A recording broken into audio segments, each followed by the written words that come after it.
Olá, muito boa noite a você. Sejam todos bem-vindos ao Sinapse CL desta segunda-feira, dia 25 de setembro de 2023. Boa noite, César Calejon. Boa noite, Robs, minha querida. Boa noite para nossa comunidade linda. É isso aí, boa semana. Eu já vou inventar outra. Caleja para os íntimos. Boa. Tá bom? Tá ótimo. O outro apelido que eu sei que você tem é lá nos Galãs Feios, eu não vou repetir aqui, mas eu sei que o chat sabe. Boa.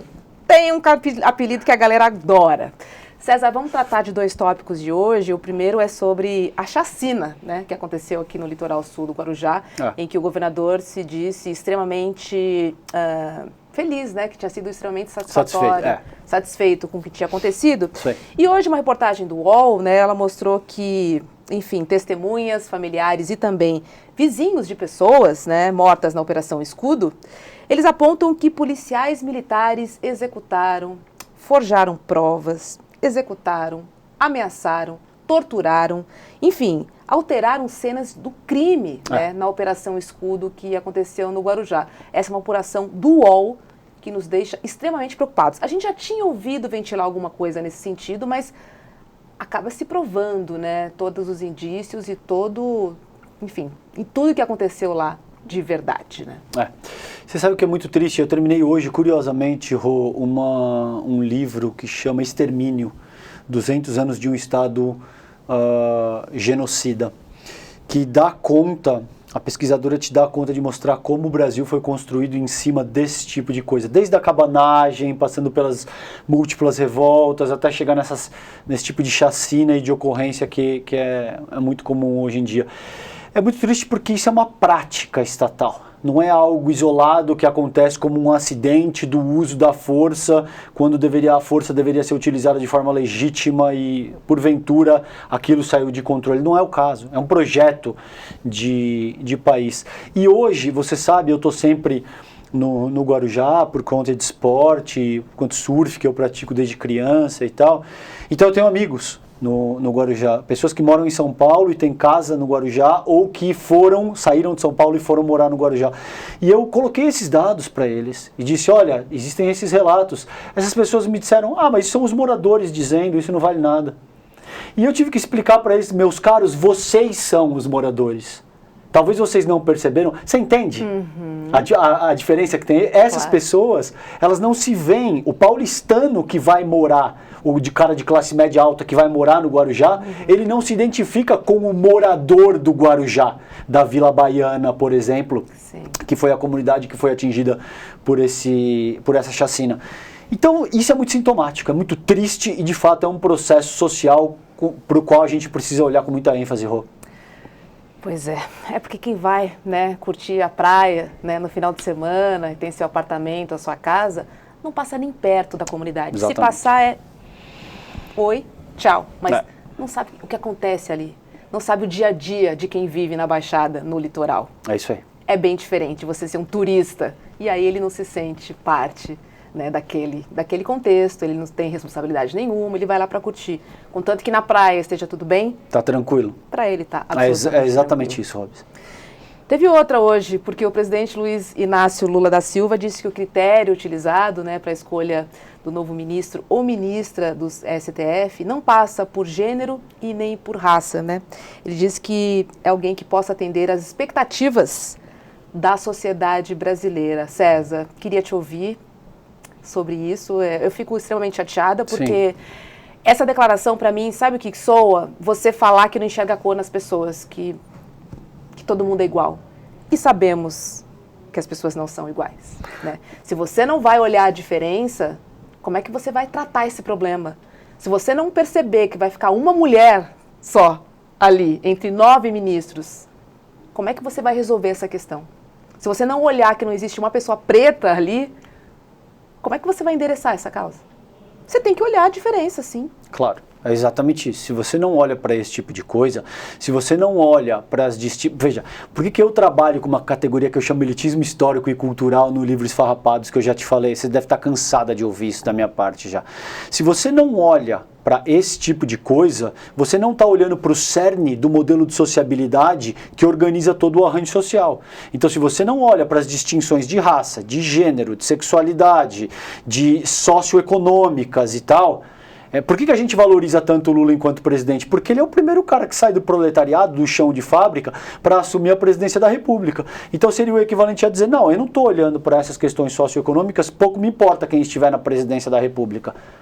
Me parece que é uma fala, no mínimo, equivocada, tá? Assim, se esse não é o caso, se ele, enquanto presidente da República, de fato, ele tem essa prerrogativa, vai colocar um homem branco e tal, porque é o que tudo indica, esse é o fato, não diga nada. Eu pelo menos não entraria nessa seara dessa forma, entende? Eu diria, não, eu estou avaliando, o critério a ser adotado é saber jurídico, o que quer que seja, etc, entendeu? Agora, não faça esse tipo de colocação num país que tem o maior processo de desigualdade do mundo, quiçá, e que essa desigualdade foi organizada com base em parâmetros dessa ordem para caracterizar a distinção social. Então, eu acho que é um erro, mas, vamos ver, a gente já sabia, né, eu conversei um pouco contigo, isso que eu tinha certeza que essa indicação, a despeito da gente querer muito, não viria nesse caso, mas a tua luta é válida, a luta do teu movimento é válida, porque vocês estão pavimentando o caminho para as gerações que virão, então sigamos firmes nessa luta, Robson. E temos muitos aliados, César. Aí. Agora é o seguinte, aquela rampa que ele subiu tinha diversidade. Então, também não precisava ter subido a rampa daquela maneira. Isso que é contraditório. Nesse momento, utilizar esse tipo de fala, Exatamente. Entendeu? É isso. Hashtag pronto falei. Vamos chamar nossa convidada? Vamos lá. Laís Bodansky, cineasta, aliás, premiadíssima cineasta. Sou muito sua fã e é um prazerzaço receber você aqui no Sinapse. Seja bem-vinda, Laís. Muito obrigada pelo convite. Um prazer enorme estar aqui com vocês dois, Roberta, César e a audiência do Sinapse. Ô, Laís, obrigado, o prazer é todo nosso. Você sabe que a Robs já me falou isso, o Vitinho da nossa produção, tu falou, eu já estava tietando a Laís aqui porque eu sou muito fã dela. Obrigado, querida, pela tua participação, é uma honra pra gente, viu? Laís, já vou aproveitar que você está aqui, já deve ter ouvido, né, essa abertura que a gente fez. O que você achou dessa declaração do presidente Lula hoje? Queria saber como é que caiu para você. Caiu estranho, exatamente, assim, não combina subir aquela rampa com um discurso visual mostrando o que é realmente o Brasil, e no lugar de poder, de tomada de decisão, você não tem a representação da sociedade da forma espelhada, né, num lugar tão importante. Eu faço uma comparação com o cinema, em que, recentemente, na história do nosso audiovisual, políticas afirmativas nos nossos editais, ou mesmo consciência das empresas produtoras de trazer para posições de chefia, ou olhar para suas equipes, tentando trazer equilíbrio nessa representação da sociedade, né? Assim, e faz muita diferença, por exemplo, quando eu sou júri de algum festival, de algum edital, se na hora que a gente está analisando os projetos, se tem mulheres, vários gêneros, o debate na escolha dos projetos é completamente diferente. É rico, né? Plural. Exatamente. Então, na hora que você senta para debater, você escuta um ponto de vista que não é o seu. Se todo mundo que está ali no poder de decisão tem um histórico de vida semelhante, a chance é muito pequena que o resultado traga a diversidade que o Brasil precisa nas suas leis, nas suas ações. Laís, eu quero começar contigo falando então, portanto, dessa interseção entre cinema e política. A gente sabe que principalmente o cinema tem uma força incrível no que diz respeito à forma como as pessoas percebem a própria realidade. E tem um aspecto que eu quero te ouvir, e não é uma pergunta enviesada, tá? Eu vou abrir já a pergunta para você entender o porquê que eu estou te perguntando.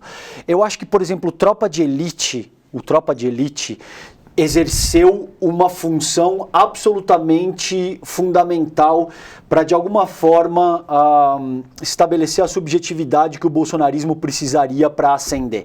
Isso quer dizer que a culpa é do diretor, do Wagner Moura? Não, a coisa é muito mais complexa do que isso, e na arte, de fato, cabe, eles estavam retratando o que eles acharam que era pertinente ali.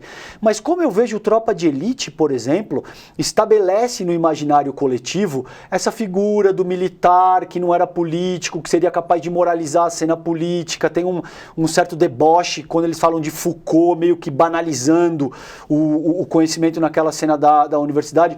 Como é que você avalia? Gostaria que você fizesse essa análise de forma mais ampla do papel. Eu sei que pela tua reação eu já vi que eu te coloquei num lugar um tanto quanto vai desconfortável. Ter que falar dos coleguinhas, olha só, não precisa necessariamente... Eu falo, não tenho problema nenhum. Eu falo, eu sou amiga do roteirista do Tropa 1, do Tropa 2. Outro dia a gente se encontrou e conversamos exatamente sobre isso. Eu acho que o Tropa, principalmente o Tropa 1, ele teve um impacto na sociedade que eu acho que fugiu um pouco do controle dos autores, né? E que de fato trouxe uma... Eu assisti à estreia do Tropa 1 numa sessão normal na sala de cinema. Quando botaram o saco na cabeça do rapaz, né, naquele momento de tortura, eu percebi que teve um êxtase na plateia. Não foi um olhar crítico, foi assim, é isso mesmo.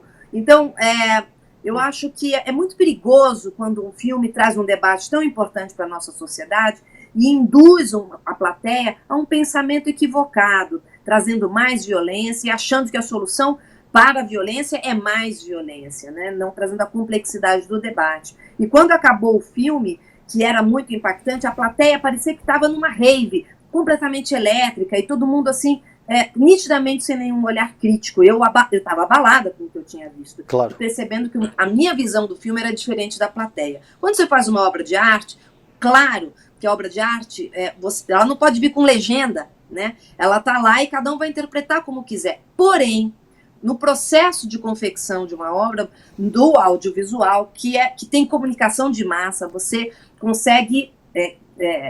É uma coisa que eu sempre falo, assim, cuidado com o que você vai fazer, porque você pode mudar a vida de uma pessoa. Um filme muda a vida de uma pessoa, né? Te faz mudar de profissão, te faz separar, te faz muita coisa. Então, uma obra que no caso do Tropa, talvez não tenha sido medido durante o processo de montagem ou de lançamento, como que a plateia estava entendendo o discurso, perdeu um pouco a mão do controle, digamos assim, do discurso que o autor queria, né? Assim, então, eu acho que também o próprio autores, né, mudaram de pensamento ao longo do tempo e se retrataram depois também, fizeram o 2 e depois, enfim. E uma obra também tem que ser colocada na sua época, mas hoje em dia você pode ver um filme de 20 anos atrás e ele está aí se comunicando, também ninguém vai ficar falando, esse filme é daquele contexto, um filme é um filme, né? Então, por isso, aí mais uma vez eu também acho importante um outro tipo de política pública, que é ensinar nas escolas como ler audiovisual, como não acreditar que o que está na tela é a verdade absoluta. Essa visão crítica em relação à informação que você recebe, principalmente no audiovisual, que quando é ficção, as pessoas embarcam achando, não, é isso mesmo, assim, e não tem um distanciamento, um olhar crítico. Não, você deve sempre duvidar, deve sempre questionar e debater o filme com outras pessoas para ouvir outros pontos de vista, né? Então, isso é importante na fase do crescimento, na fase do aprendizado, na escola. Aprender a ler audiovisual com a visão crítica. Laís, vou pegar carona nessa pergunta do César e saber de você um pouco mais como é que funciona o seu lado como cineasta sobre os temas que você vai abordar, né? Que tipo de critérios você tem? O que te baliza para tomar uma decisão do tipo, vou fazer esse filme, este é um tema interessante, esse é um tema impactante, e já vou emendar em outra. Você toparia rodar algo que você não acredita em nada? Só simplesmente pela arte? É muito fácil. A tua segunda pergunta é muito fácil de responder. Claro que não. É um sonoro não. Essa tá fácil. Oba! Mais fácil que a pergunta anterior. Boa. Mas o que me move, né, o que me faz tomar decisão, é difícil explicar. Tem um lado que é o racional, sem dúvida nenhuma, vou falar sobre isso, eu recebo um convite e falo, nossa, que tema curioso, interessante, mas tem um outro lado que tem o mesmo peso, que é um desejo genuíno porque é um casamento. Quando você faz um filme, é um casamento de uma vida inteira. São anos fazendo um projeto. E se você não tem um desejo de brincar, porque audiovisual, eu acho muito gostoso trabalhar com isso, porque é um pouco como ser um mágico. Eu vou usar meus truques para fazer com que o público mergulhe nessa história. Então, uma história que me provoque esse meu lado a mágica Laís, né, inventando truques para enganar o público, para acreditar. Por exemplo, o meu último filme, A Viagem de Pedro, se passa numa embarcação em alto mar. Mas a gente filmou em estúdio. Né? Então, assim, enganar o público que ele está num barco é uma farra. Assim, esse é um dos lados divertidos. Mas, na verdade, assim, tentando responder sua pergunta, ela não tem uma resposta muito clara. Então, um lado é emocional e eu não tenho explicação do porquê sim, e o outro sim, puxa, esse tema é importante, ele tem que ser contado, mas às vezes pode ser uma história que não é como O Bicho de Sete Cabeças, que é um filme discursivo, impactante, engajado, explícito, né? Sim. Mas, por exemplo, eu fui fazer Como Nossos Pais, que era que eu não tinha consciência que eu estava fazendo um discurso feminista com o filme, eu só fui entender depois. Meu motivo do porquê contar a história não foi assim, quero fazer um filme e levantar a bandeira feminista, não. Depois é que eu descobri que eu tinha feito um filme feminista. Que legal, que bacana. No momento da produção, então, você não tinha essa intenção a priori? Você se dá conta de que isso aconteceu? No início, não. Tá. No início, não. Tanto que eu me lembro, quando eu estava ainda escrevendo o roteiro, uma estudante de uma universidade, se eu não me engano, da Paraíba, me entrevistou, falando, Laís, falando várias perguntas, num certo momento ela me pegou de surpresa e perguntou assim, Laís, você é feminista? E eu lembro que quando ela me fez essa pergunta, eu falei, bom, olha, deixa eu te explicar, veja bem, então, eu enrolei tanto para responder, que eu falei assim, Laís, eu já entendi. Você não é feminista, porque quem é. Eu tomei um susto tão grande, eu falei, não, eu não posso não ser feminista. Desde então, eu falei, não, eu sou feminista. E aí eu vou entender como é que o que é esse feminismo. E corri atrás. Mas assim, eu estava escrevendo o roteiro e eu não tinha essa resposta na ponta da língua. Que legal e muito corajoso da tua parte, achei, se posicionar dessa forma, dizer isso que você acabou de dizer aqui pra gente. Laís, como é que está o atual momento do audiovisual? Faz tempo, tá? Vamos só colocar dentro assim. Lá atrás, né? Okay. Então, antes dessa onda, que o filme, quando ele foi lançado, Como Nossos Pais, ele surfou também na onda feminista, porque ele nasceu junto com essa nova onda feminista. Então, eu acho que aí sim, o meu emocional, como mulher na sociedade, eu preciso falar sobre isso, porque eu não aguento mais, né? Então, assim, foi o emocional que quis falar, e provavelmente outras mulheres estavam sentindo a mesma coisa, e várias manifestações em outras áreas aconteceram ao mesmo tempo. Acho que um dos motivos de que o filme foi tão bem é porque ele chegou na hora certa, sabe? O discurso certo na hora certa. As pessoas queriam e precisavam ouvir essa fala. E Laís, como é que você sente o atual momento do audiovisual nacional, depois da pandemia, a coisa já reaqueceu? Como é que a gente está hoje em termos de cinema brasileiro? Como é que você sente isso? Ainda não está bem, infelizmente. Tá devagar. São várias questões, né? Assim, claro que a gente tem um Ministério da Cultura que chegou, que ele deixou de existir, ele tem que ser refeito completamente, né? Assim, então, isso não é simples.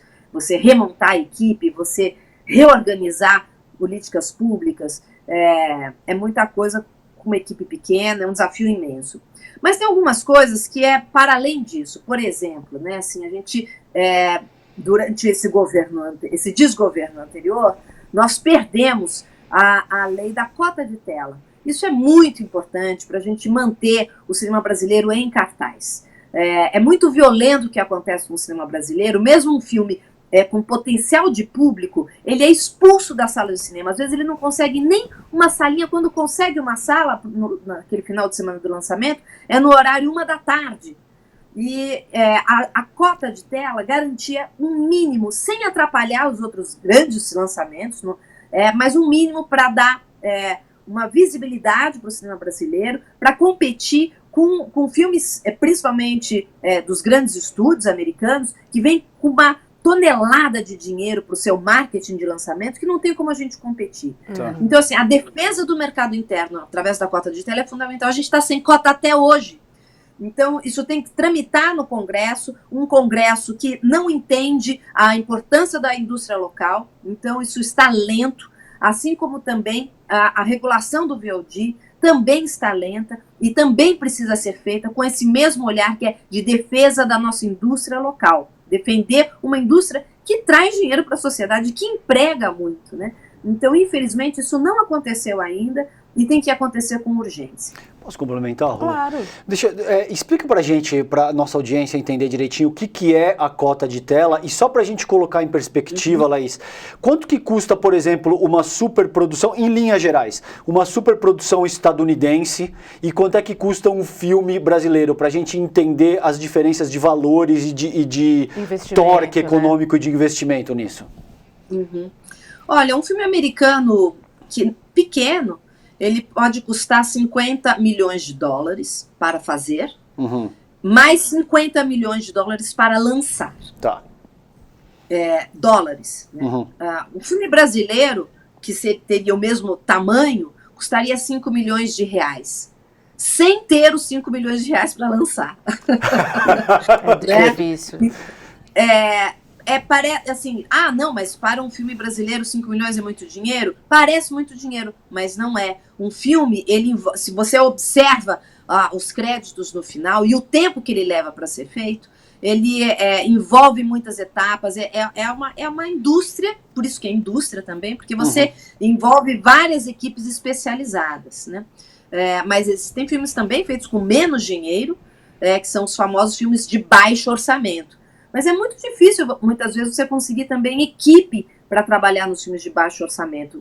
Diretores e diretoras estreantes conseguem, porque um amigo vem, ajuda, tal. Assim, eu não consigo mais, por exemplo, entendeu? Porque eu já não estou mais no meu primeiro nem segundo longa. Então, quando as pessoas vêm trabalhar, elas querem ganhar o que o sindicato diz que tem que ganhar, o que está corretíssimo, né? Não tem que fazer favor, né? Assim, todo mundo tem aluguel para pagar, né? Então, mas, enfim, isso custa. Queria falar um pouquinho sobre streaming, aproveitar que a gente está falando de grana, de orçamento, a gente tem, enfim, várias plataformas digitais que exibem N, né, número de filmes nacionais e estrangeiros. A gente pode pensar o streaming como mais uma janela, como uma oportunidade, né, aproveitando que essa lei de telas a gente não tem, mas enfim, poderíamos entender como uma oportunidade também para a gente estar mostrando o cinema nacional. Mas, no meu entendimento, Laís, não existe a percepção do streaming do que é um filme, principalmente quando a gente fala de filme nacional, tá? O que é um filme com grande investimento nacional para streaming?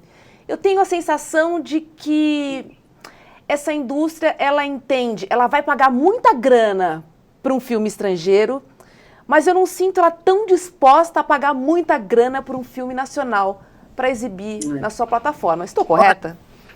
Você está correta.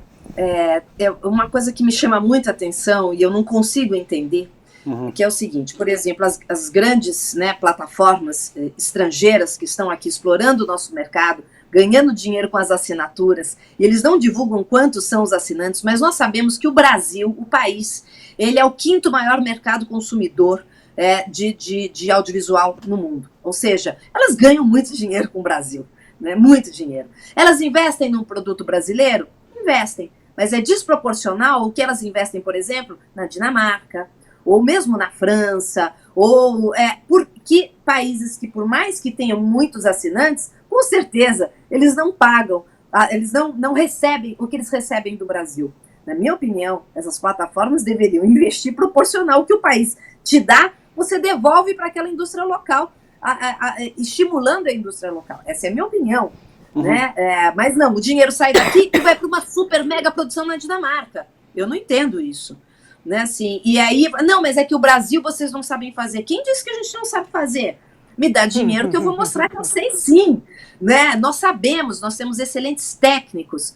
Né? Assim, então, só mais um exemplo. Quando eu fiz A Viagem de Pedro, um filme que se passa em alto mar, e era tudo em estúdio, num certo momento eu tinha que fazer ondas que estouravam no convés do barco. Então nós tínhamos uma equipe de efeitos especiais e nós tínhamos direito a 4 ondas, que era o dinheiro que a gente tinha. A primeira onda a gente usou só para testar, ver se funcionava, e a gente só tinha mais 3 ondas e acabou. Imagina que num mesmo filme, rodado na Dinamarca, se eles teriam só 4 ondas. 4 milhões de ondas, né? 4 milhões de ondas. Então, ou seja, me dá aí 1000 ondas que eu faço outro filme. Claro. Entendeu? Sim, assim, sim. Então, é essa a comparação. Mas o que eu acho que é mais delicado disso tudo, ainda voltando para as políticas, né, cinematográficas brasileiras, da política do cinema, a defesa da nossa indústria, é que, por mais que essas grandes plataformas invistam, principalmente as séries e os filmes para as plataformas, mas o produto, uma vez que ele está pronto, ele não pertence ao Brasil, não pertence às produtoras brasileiras que filmaram, não pertence aos autores, não pertence aos atores que filmaram. Toda a propriedade intelectual da obra e patrimonial intelectual pertence àquela plataforma. Então, a gente virou um service, né? Nós fazemos uma prestação de serviço, que tudo bem, eu acho que isso é incrível e tem que continuar, mas para além disso, nós temos que ter participação, sim. Esse produto nos pertence ao Brasil, às produtoras brasileiras. Isso é muito importante para a gente reter aqui a nossa autoria. Né? Assim, então, eu sei de histórias, por exemplo, dessas grandes séries famosíssimas na plataforma de streaming, que as empresas produtoras não vão nem, por exemplo, para no lançamento, com assessoria de imprensa, para falar na coletiva de imprensa, as produtoras não estão lá para falar, porque elas não são donas daquilo. Né? É muito estranho, porque a ideia é brasileira, a produção é brasileira, os atores são brasileiros, o roteiro é brasileiro, e isso pertence a esse produto, ele fica 100% pertencendo a uma indústria estrangeira, a uma empresa estrangeira. Ou seja, você vende a sua alma, né? Você vende a alma. Isso que você faz, né, para essas empresas. Laís, vamos falar um pouquinho da tua trajetória, da tua carreira. Queria saber com quantos anos você começou a produzir, a roteirizar, quantos longas você já fez desde então e quais são as tuas principais influências no cinema? Eu acho que uma eu sei.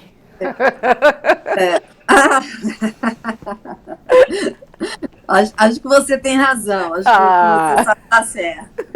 Bom, já indo para essa resposta, eu sou filha de cineasta, sou filha do Jorge Bodansky, então eu cresci de uma certa forma, acompanhando, observando o meu pai trabalhar, na alegria e na tristeza, né? Assim, então, a minha escolha por essa profissão tem a ver, sim, apesar do meu cinema não ter nada a ver com o cinema dele, mas tem a ver com a paixão dele pelo o trabalho dele, que ele trabalha até hoje, ele faz filmes até hoje, e ele faz com paixão, e quando você vê alguém fazendo uma profissão com paixão, você fala, eu quero fazer isso também. Claro. Né? Então, eu acho que foi por aí, mas também foi muito importante que também observando ele, eu percebi que essa não era uma profissão fácil, era difícil, e que exigia paixão no sentido de que vou receber não, mas eu não vou desistir.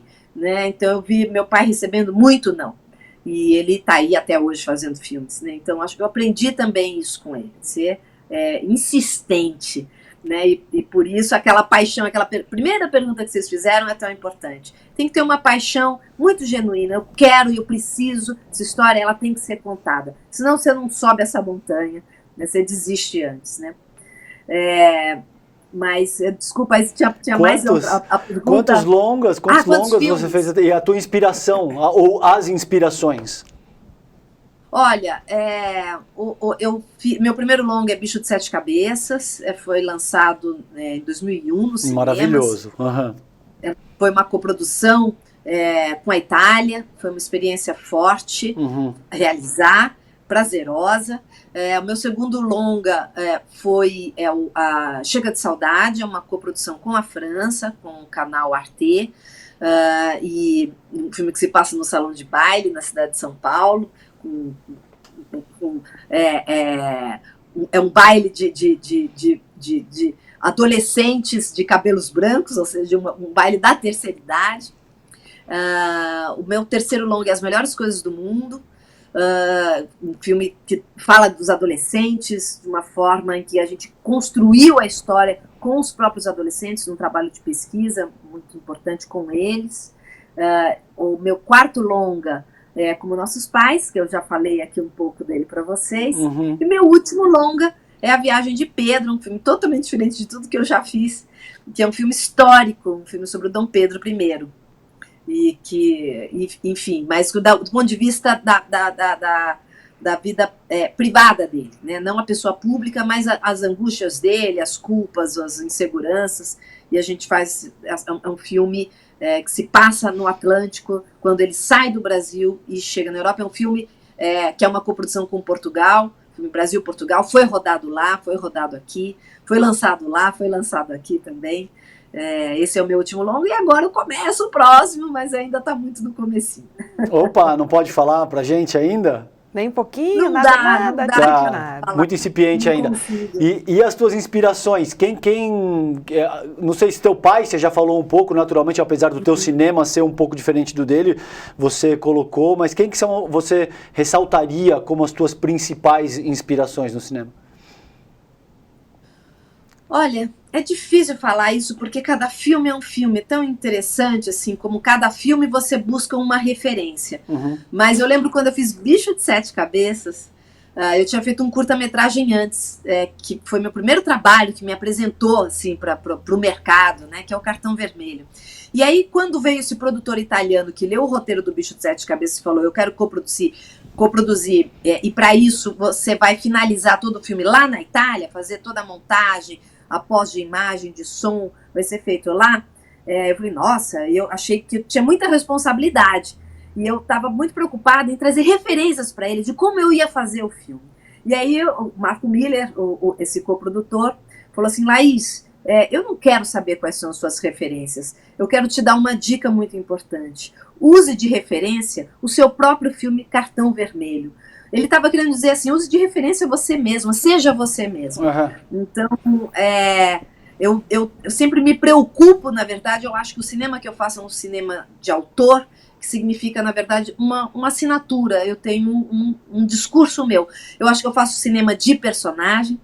Algumas pessoas me comparam assim, com alguns outros diretoras, mas, por exemplo, uma diretora brasileira que eu tenho como referência, que eu amo muito, é Ana Mui Laerte, né? Suzana Amaral. Né, assim, eu acho que eu faço um cinema diferente, mas é um cinema também que dialoga, eu acho, com o cinema delas, né? Kizuka, Yamazaki. Então,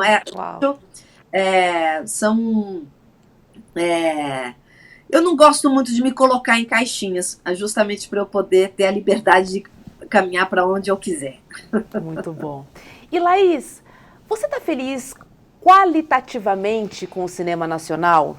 Assim, você acha que o Brasil tem conseguido pensar em grandes temas? A gente entende essa restrição orçamentária, o que exige muito mais dos cineastas, né? Criatividade, se virar com pouco, enfim, se virar nos 30, enfim, é um outro exercício, um outro músculo, eu acho, né, que os cineastas brasileiros exercitam. Mas eu queria entender, você está feliz qualitativamente com o que você tem visto, com o que o Brasil tem produzido nas condições que estão disponíveis para a gente hoje? Sim, eu estou muito feliz, eu acho que a gente faz muito com pouco, isso não pode ser uma regra, isso tem que ficar muito claro, mas, por exemplo, assim, eu acho que o grande filme desse último ano foi Marte 1, um filme de uma produtora de Minas Gerais, cinema de plástico, uma produtora que uma característica deles é o trabalho coletivo, eles trocam muito, um escreve o filme do outro, que dirige, que monta, que é muito interessante o processo de trabalho deles. Marte 1 é do Gabito, mas ele sempre faz questão de ressaltar que eles fazem um trabalho de equipe mesmo, e Marte 1 acho que comoveu o Brasil, né? Assim como também a gente, Que Horas Ela Volta, também comoveu o Brasil. Eu acho que Marte 1 tem essa... É um filme de ideia boa e bem executado, com bons atores, né? Eu acho que nós temos excelentes atores no Brasil, e um filme, quando você, infelizmente, não tem as 4 ondas para estourar, né, você com bons atores, eles têm 500 mil ondas para estourar, né, e nós temos excelentes atores, e por isso, não só por isso, mas por isso, talvez principalmente, o nosso cinema é muito bom. Legal. Ô Laís, qual o melhor filme de 2023 até aqui, na tua opinião? Só. Não me faça pergunta. Geralmente as pessoas odeiam, né? A gente perguntou pra Martinelli também quem que era a melhor voz da atualidade. Ela falou, não. Vamos lá, o melhor filme de... É muita coisa. Assim, 5, vai. Se você tivesse que listar pelo menos 3, 5 dos melhores filmes de 2023. Dá pra fazer um por região, por exemplo? Um brasileiro, um norte-americano, um europeu... Talvez um asiático, gente, eu sou péssima nessas perguntas. Eu preciso fazer um levantamento aqui dos filmes e eu respondo para vocês.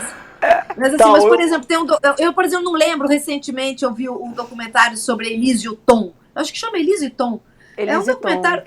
Elise e Tom, né? Maravilhoso. É incrível, né? Assim, quem gosta de música brasileira, mesmo quem não gosta, fala do Brasil, fala de uma época, e é um documento, o filme é um documento muito emocionante, né? Enfim.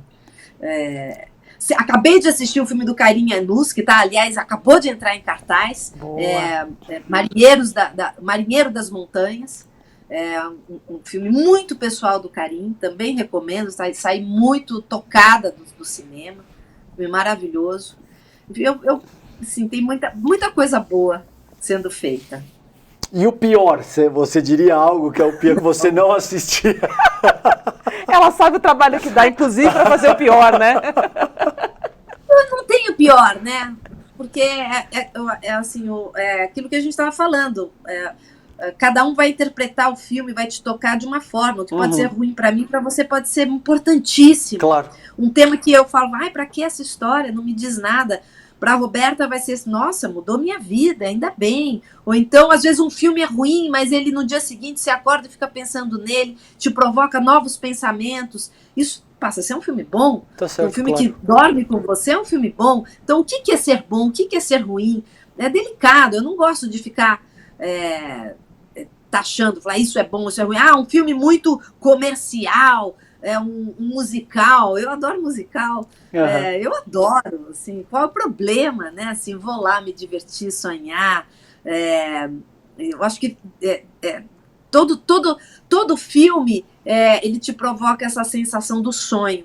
É um sonho coletivo e é muito gostoso.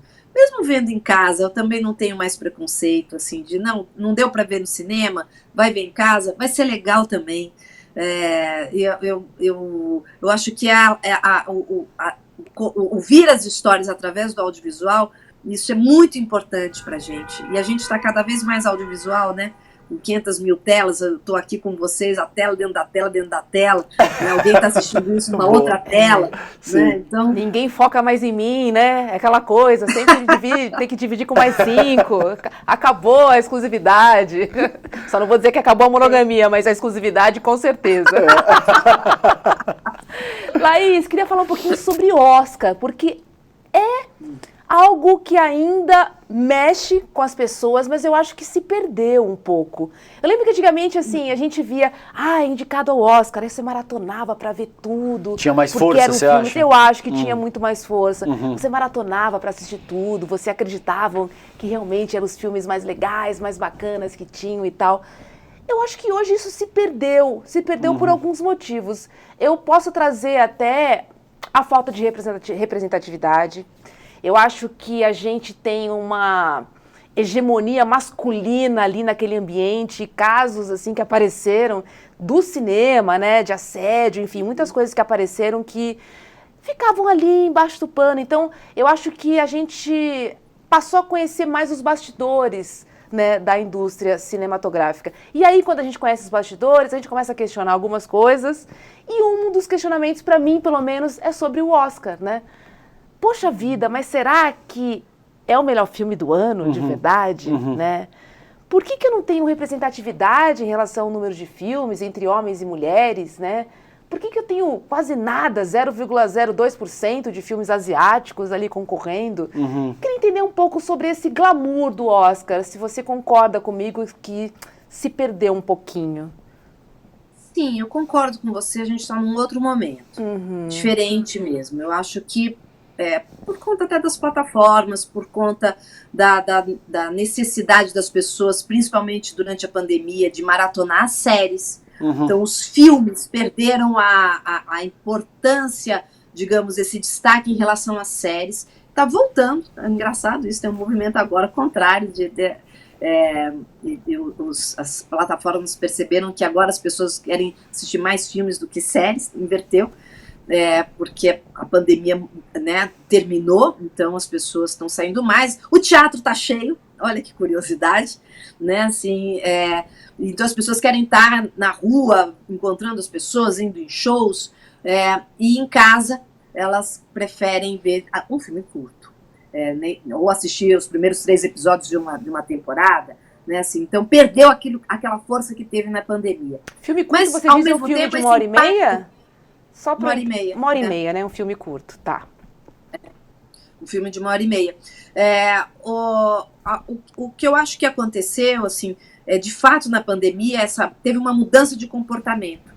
E isso refletiu diretamente no Oscar. Já vinha uma tendência grande. O Oscar já tinha percebido, feito autocrítica, que eles precisavam ter votantes com mais diversidade, né, no mundo, de gênero, de raça.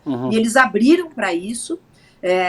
Aliás, eu entrei nessa leva. Assim, eu sou uma das votantes do Oscar. Depois que eu fiz o Como Nossos Pais, alguém indicou meu nome, eu fui parar lá. Eu voto também nos filmes do Oscar.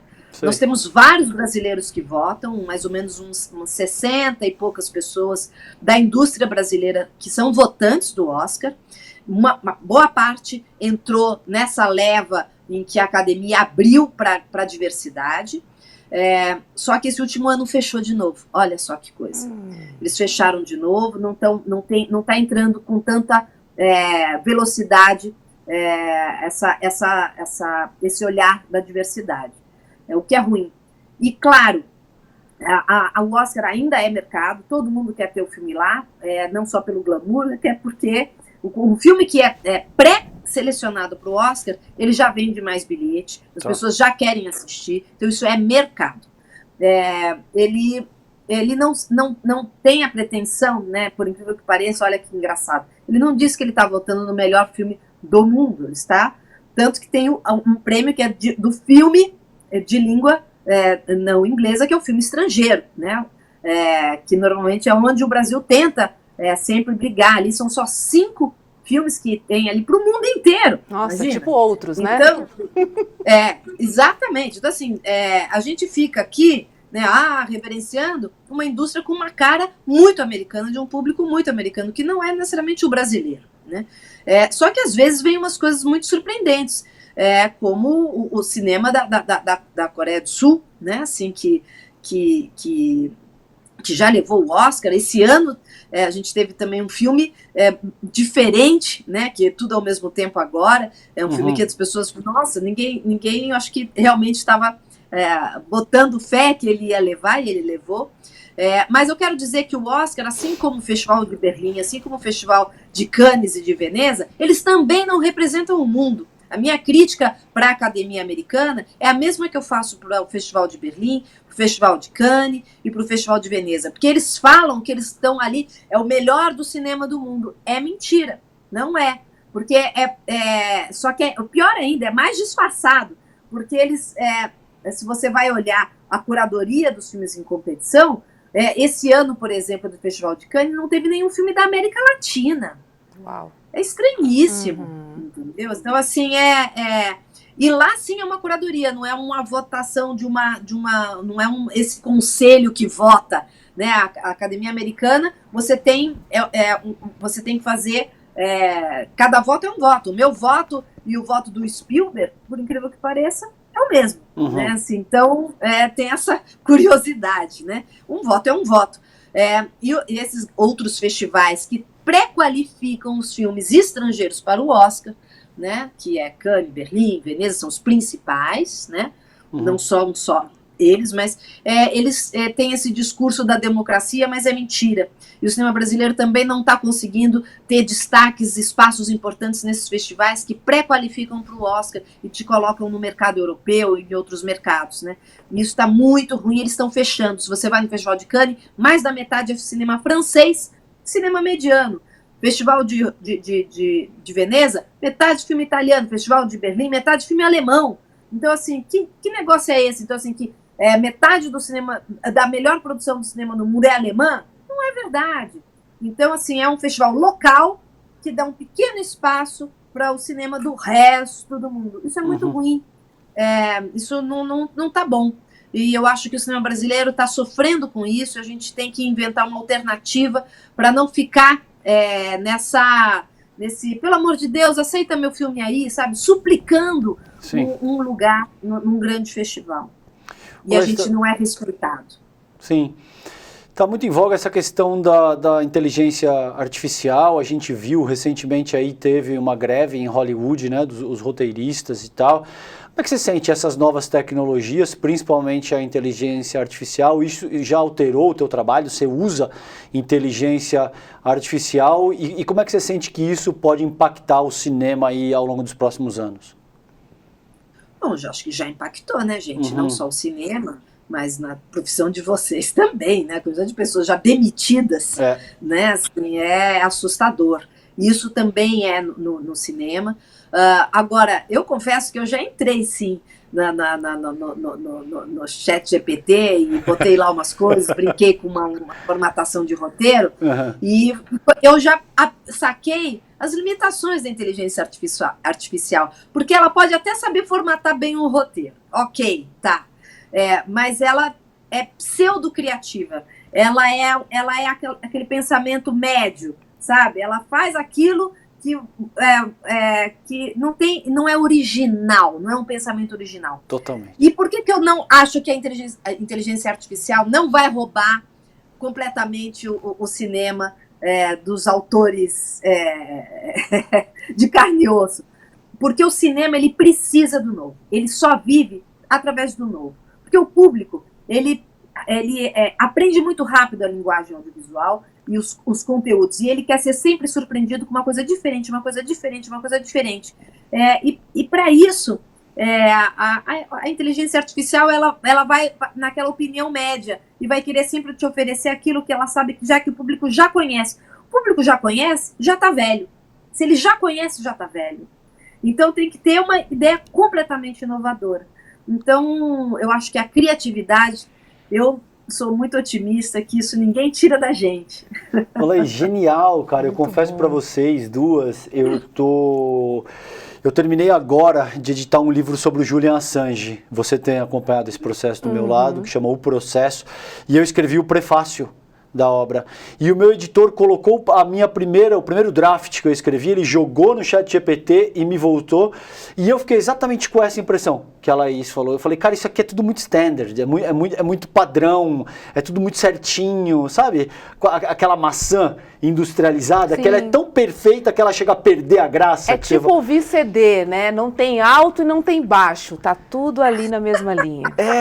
E quando a Laís colocou, eu me identifiquei muito com isso, porque isso me desagradou na medida em que é tudo muito previsível, é tudo falta. Eu não sei, possivelmente, como é que isso vai evoluir e se essa tecnologia pode ser que ela alcance uma determinada configuração, que ela eventualmente seja capaz de endereçar esse nível da criatividade humana, o que eu particularmente concordo com a Laís, eu acho que é bastante improvável, porque isso é uma característica inerente da inteligência orgânica, humana, do improviso, porque ela está atrelada, essa capacidade de improviso e de criação, às nossas falhas, aos nossos defeitos, à nossa complexidade.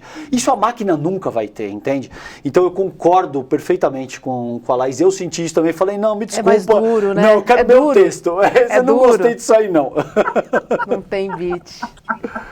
Lembrei um pouco da propaganda, né, da Elis e da Maria Rita. E Laís, deixa eu te perguntar, você ressuscitaria um morto aí, em alguma obra sua? Você vê alguma questão sobre isso? Uma questão de Se você tivesse os direitos, por você tudo bem? Ética, você diz, não? Olha, uma questão ética.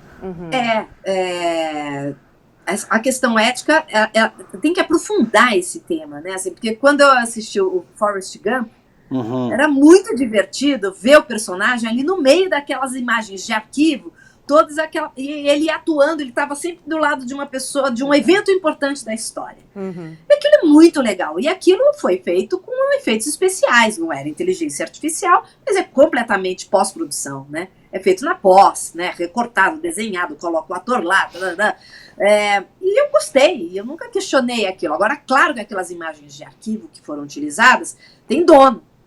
E as pessoas que aparecem ali, todas têm família. Então, com certeza aquela produção teve que ir lá atrás, e autorização, e contrato, e ver os limites, o que faz, o que não faz, né? Então, eu acho que é isso, assim, eu acho utilizar agora... mas tem uma diferença grande, né? Aquela imagem é uma imagem que aconteceu de verdade no Forrest Gump. Aconteceu aquilo de verdade. Isso é fato, é registrado, é histórico, é uma imagem verdadeira. Não é verdadeiro botar aquele personagem dentro da imagem de verdade. Isso não, passa a ser uma história nova. Mas o comercial da Elis, que eu acredito que a família tenha autorizado... Autorizou. Tanto que o CONAR, isso, arquivou, exatamente. Mas ali você está colocando... Aquela não é uma imagem de arquivo da Elis. Né? Aquilo é ela completamente, uma coisa completamente nova. A gente nunca viu a Elis dirigindo uma Kombi, essa imagem dela dirigindo uma Kombi cantando. Se existisse essa imagem dela, Elis, mas aquilo foi completamente inventado e colocado o rosto dela. Aí você começa a perder, né? Vai ficando muito tênue, vai ficando lá longe. Eu fico pensando em mim mesma. Se eu não estou mais aqui, usam a minha fala com todo aquilo, esse que eu falo, eu faço cinema de autor, eu tenho um discurso, eu tenho um pensamento, eu sou uma pessoa de esquerda, não sou de direita, e passa, sei lá, daqui 50 anos, me botam num contexto completamente de extrema direita, sei lá por quê. Imagina. Nossa, eu não sei, eu não vou, né? Se eu não estiver aqui, o que eu faço? Tem nem como se defender. Não tem como me defender. Então é delicado. E aí isso também transforma a imagem, essa pessoa utilizada, ela passa a ser, naquela geração, reconhecida, porque aquilo passa a ser a verdade. Aquela é a nova verdade. Aquela imagem passa a ser a nova verdade. Como que as pessoas vão saber e vão pesquisar? Como eu falei, filme não tem legenda. Como é que as pessoas vão dizer, olha, Laís, em 2023, ela não pensava assim, ela era outra coisa. Não vem a legenda, gente, não vem. Então, não sei. Eu acho uma discussão fundamental, que tem que trazer todos os filósofos e filósofas aí para discutir ética mesmo. Assim, você acaba escrevendo uma nova história que, na verdade, não necessariamente a pessoa viveu.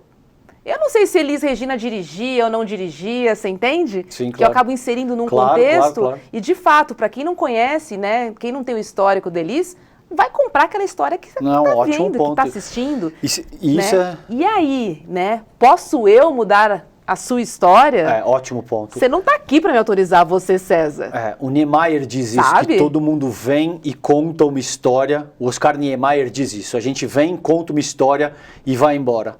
Então essa tua colocação é brilhante exatamente por isso, porque não foi essa história que eu contei, é exatamente o que ela disse. Bom, daqui a 50 anos vão usar a minha imagem, a minha fala, a minha voz para avançar um determinado tipo de coisa que eu jamais contei durante o meu tempo de vida. Então acho que sim, concordo com a Laís também, essa é uma questão filosófica, é uma questão que precisa ser debatida e é uma linha muito tênue, é algo que de fato são tecnologias novas que surgem e que a gente precisa endereçar com muita propriedade, com muito cuidado. Imagina a Laís levantando uma plaquinha, ele sim. Hein, Laís? Como é que seria isso? Olha a cena. Mas eu acho que tem que radicalizar, porque a história da Kombi da Elis é um exemplo ainda muito fofinho, mas apontou para algo muito sério lá na frente, né? Assim, algo assim. Hoje, a primeira geração pós-Elis, está todo mundo vivo. Mas e na terceira, quinta, 10ª geração? E aí? Né? Assim, então, é delicado. Ao mesmo tempo, a gente tem também aí as camisetas Che Guevara, né? Tem o uso da imagem que a gente está... É a nova realidade dos novos tempos, né, da comunicação em massa. Mas isso não significa que isso não tenha que ser regulado. Claro. A gente não é que tudo pode nesse planeta, gente, não pode. A princípio não pode, né? Assim, a gente tem que combinar a regra do jogo. Qual é a regra do jogo? Tem que ser muito bem combinado. Né? Até porque é o mesmo princípio, mas em diferentes dimensões, né, Laís? Você colocar a foto de alguém numa camisa, eu já entendo o raciocínio, é análogo, tem o princípio embutido ali, mas outra coisa seria colocar o Che Guevara fazendo um vídeo dizendo como a McDonald's, por exemplo, promovendo um grande ícone capitalista para todos os efeitos. Então, isso seria o mesmo princípio, mas com outra dimensão, outro efeito, outra consequência. Laís, a gente está caminhando aqui para os nossos minutinhos finais, mas eu quero te perguntar o seguinte: quando você organiza um filme, quando você entra num projeto, você pensa na pessoa que vai assistir aquilo ou não? E eu vou te dizer o porquê que eu sei, desde que eu produzo, desde que eu escrevo, tanto matéria quanto livro, eu sempre penso no meu leitor. E eu, de alguma forma, quando eu era um pouco mais novo, eu me sentia um pouco culpado por isso, sabe? Porque eu achava que não, eu tenho que ser independente, não faz sentido, eu não posso pensar. E o Mário Magalhães, o autor de Marighella, conversando comigo, ele me falou: Calejão, eu penso, é óbvio que eu penso no meu leitor, eu estou produzindo para aquela pessoa que vai ler e tal. E eu também, tem gente que eu sei que não pensa, o cara faz que ele está fazendo, eu não julgo, são propostas, abordagens diferentes, mas aí, de alguma forma, eu fiquei mais tranquilo, sabe? Eu falei, bom, então se o Mário Magalhães pensa, eu também posso pensar, não tem problema. Como é que você sente essa questão? Quando você entra num projeto, você já se organiza de forma a produzir o que você acha que as pessoas vão gostar de assistir, o que é importante para elas, ou você não considera tanto isso? Eu não considero se elas vão gostar ou não vão gostar, mas eu considero se elas vão entender o que eu estou dizendo. Tá. Isso eu considero, e não é pouco não, eu considero muito. Boa.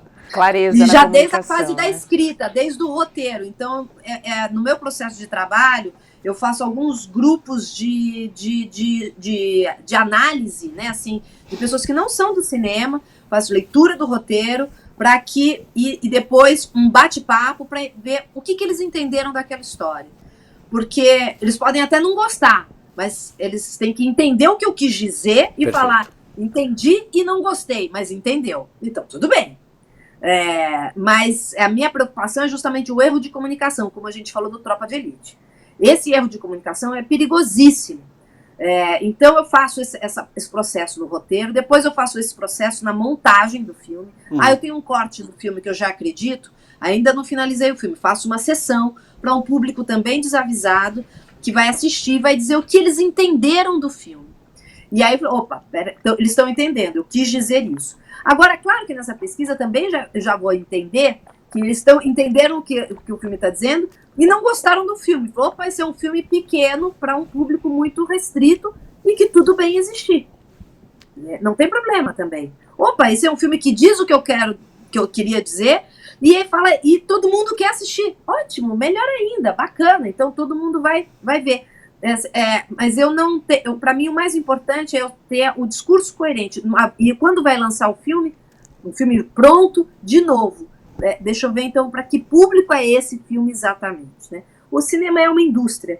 E essa pergunta que você fez, ela é feita desde o início. Nos editais já vem assim, público-alvo, já vem, entendeu? Sim. Então, o cinema, ele é essa comunicação de massa, que pode ser uma massa pequenininha, pode ser uma massa muito grande, mas é comunicação. Né, assim, então, essa coisa de eu vou fazer meu filme experimental e dane-se se a pessoa está entendendo ou não, o que eu estou dizendo e o que eu quero dizer. Só que depois muitas pessoas, cineastas, se frustram porque, mas a pessoa não entendeu o que eu queria dizer. Eu tinha que ter se preocupado com isso antes. Claro. Né, assim, então, porque a obra não vem com legenda. Né? Então é isso. Nossa, bacana. Clareza. Clareza na comunicação. É a chave, é o segredo aí. Até porque, eu não sei, eu não escrevo, né? Mas eu fico imaginando, assim... Se eu me preocupasse muito com quem lesse, eu ia querer agradar essa pessoa, né? E aí eu sempre penso, gente, nem Jesus. Mas essa discussão no nível mais honesto, eu não sei, é isso que eu tô propondo para vocês. Eu acho que no fundo a gente quer agradar as pessoas. A gente diz que não, de alguma forma, mas eu entendo que o cerne da questão, colocado pela Laís, é que você quer ser coerente. Você quer ser compreendido na medida daquilo que você está se propondo a fazer. Mas eu diria além. E eu reconheço que tem um quê de vaidade nisso. Eu quero agradar, eu quero a aprovação, eu quero o aplauso. Tudo isso faz parte de escrever. Quando alguém deixa um review lá, Robs, eu já te disse isso, na Amazon, por exemplo, criticando, aquela crítica dói. Muitas vezes ela faz sentido depois que você já tomou, que você já engoliu aquilo, entendeu? Mas quando a pessoa te elogia e bate palma, você fica todo feliz, entendeu? Então seria hipócrita dizer que a aprovação popular da crítica do público é algo menor e tal. Isso mexe com a cabeça de quem produz um livro. Eu falando por mim, pelo menos, tá? Não tô querendo estabelecer como regra geral, não. Mas eu acho que é importante. Que sim. É muito trabalho, né, Laís? Tem tanto para um livro, tanto para um filme. Assim, é muito trabalho, é muito amor envolvido. Muita pesquisa, muito trabalho. Muita pesquisa, muita dedicação, né? Sim. É difícil receber a crítica também do outro lado. É isso aí. É difícil. Eu também sofro, viu? Eu também sofro. Também leio, ai, puxa vida, nossa. Então, mas é isso, e você não vai agradar todo mundo também. Né? Claro.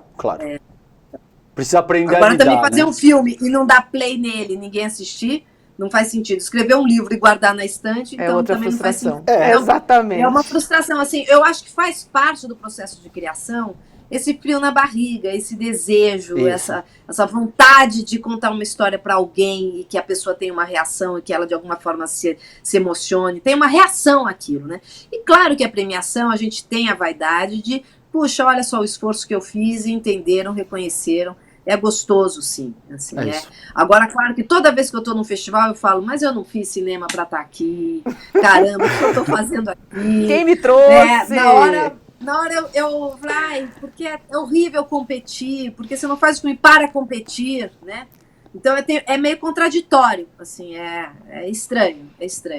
Mas quando a gente ganha, é gostoso, é bom. É isso.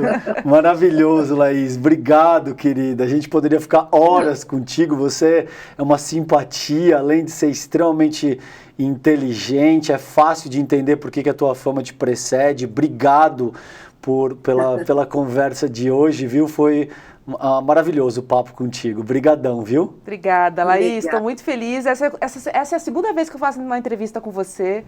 A primeira vez eu trabalhava na TV Cultura, no Vitrine. Eu era uma pirralha, mas assim, já era muito sua fã. E assim, estou muito, muito feliz desse nosso reencontro e desse nosso papo de hoje aqui no ICL. Obrigada, você arrasa. Continue nos representando, continue fazendo o que você acredita, porque a gente adora. Um beijo para você, viu? Delícia. Papo ótimo, obrigada pelo convite. Que bom te rever, Roberta. Agora já nesse outro momento da vida, e você aí ganhando o mundo, crescendo, muito legal, um papo ótimo, gente. Obrigada mesmo, valeu. Obrigada, valeu, querida. Um beijo grande. Boas produções. Tchau, tchau. Tchau, tchau. Obrigada. Tchau. Eu era uma pirralha. Meu Deus, lembro claramente desse dia. Que legal. Da entrevista com ela. Bom, vamos lembrar que tem palestra gratuita com Monja Coen, mediação de Eduardo Moreira, na quinta-feira, às 8 horas da noite. É isso, olha. Como vencer a ansiedade e o estresse. Acho que eu vou assistir umas 15 vezes essa palestra gratuita. Sim, só isso, só isso. Sim, vem bem a calhar. Inscreva-se no icl.com.br/sinapse, então é dia 28, quinta-feira, às 8 horas da noite. Boa. Recado dado. Vamos lembrar a programação de amanhã, que começa às 7 horas da manhã, com Leandro Demore e o seu Desperta, das 7 às 8. E logo depois, o Desperta tem ICL Notícias, primeira edição, com Vivian Mesquita, Eduardo Moreira e também William De Luca, das 8 às 10h30, mas você sabe que a programação matutina do ICL vai até o meio-dia. É isso aí. Tem muita coisa legal. Muito. Não perca e fique com a gente, porque às 7h30 da noite tem Sinapse ICL. Um beijo para vocês, uma ótima noite e até amanhã. Fiquem bem. Tchau, tchau, gente. Confira a programação do Instituto Conhecimento Liberta desta terça-feira, 7 da manhã. Desperta ICL. 8 horas, ICL Notícias, primeira edição. 10h30, Em Detalhes. 11 horas, ICL Mercado e Investimentos. Hatha Yoga Módulo 2 com Deni Filete. 13h, Dr. Alberto Peribanês. Medicina Culinária. A ferramenta para a saúde no século XXI. 15h, Ensaios de Filosofia Africana com Dr. Eduardo Oliveira. 17h, Encontro com Economistas. E Caleidoscópio Jurídico com Valber Agra. Às 18h, ICL Notícias, segunda edição. Às 19h30, Sinapse ICL. E aula interativa de inglês B2 com Andréa Cipoli. Para saber mais, acesse icl.com.br.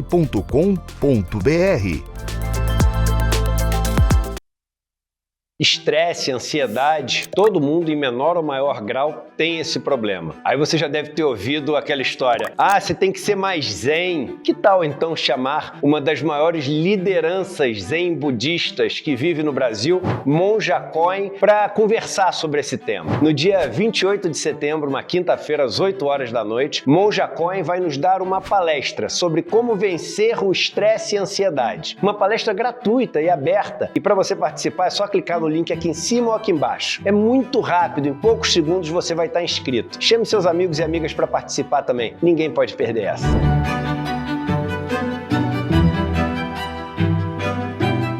Olá, meu nome é César Calejon, eu sou jornalista e escritor e eu convido vocês para assistir o curso Brasil, Fatos, Sonhos, Ideias e Cenários para 2023. A convite do professor Lindener, eu, Gessé Souza, Márcia Tiburi, Cris Serra e um time de craques preparamos essas reflexões para vocês. Na minha aula eu trabalho com os vetores principais que eu acredito foram responsáveis pela ascensão do bolsonarismo no Brasil do século XXI e também trabalho um pouco com o que eu acredito ser o legado do bolsonarismo no Brasil para 2023. Inscreva-se na plataforma do ICL e tenha acesso a esse e outros mais de 200 cursos.